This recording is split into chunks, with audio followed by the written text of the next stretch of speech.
50 years ago, the death of President John Kennedy shocked the world and it changed the history of the United States.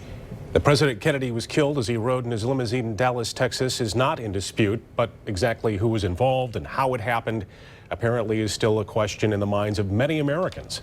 And 24-Hour News 8's political reporter Rick Alvin here with more on that. 50 years later, and people still have a lot of questions about this. For people of a certain age, today's anniversary rekindles vivid memories. For most who were alive on this date in 1963, they can automatically recall where they were when they heard the news that President Kennedy had been shot. The narrative that unfolded almost immediately was that a lone gunman acting by himself had taken the life of arguably the most powerful man in the world. But at precisely the same time, and as other events unfolded, including the murder of the presumed killer, Lee Harvey Oswald, 2 days later, there were many Americans that simply did not believe that one person could have so inexorably altered the course of history. The Warren Commission, the official government investigation into the death of the president, concluded that despite the conspiracy theories, Oswald did indeed act alone. It was a conclusion that the then last surviving member of the commission, former President Gerald Ford, supported decades later. Here's what he told me in 1999. There were 7 of us at the insistence of President Johnson. We came up with what I think are 2 very important decisions.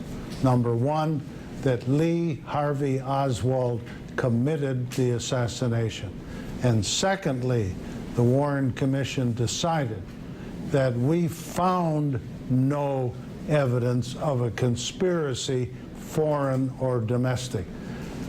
I have seen no new evidence in the 30-some years that have transpired between Kennedy's assassination and today, no new evidence that would change my mind. Despite the former president's belief in the work of the commission that he served on, it would appear that 50 years after the assassination, most Americans do not agree with the lone gunman theory. A poll done for the Washington Post shows that 29% of those surveyed say they think Oswald acted alone. Fully 62% of you and your neighbors believe there was a broader plot.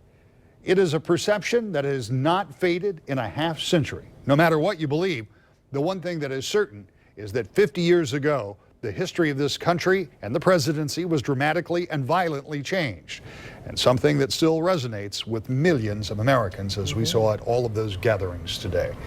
And that number is still kind of surprising, 62%. Yeah, but that's the lowest that the number's been in a while, because it has been higher in the past. Right, because you had the Church report, and then you had the House Intelligence Committee, the special committee in the House that looked into these things over the years. Of course, you had a movie along the way that probably helped fuel some speculation.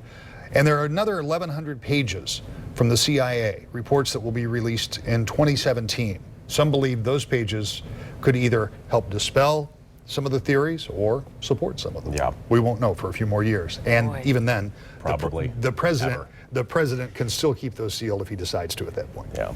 Thank you, Rick. Thanks, Rick.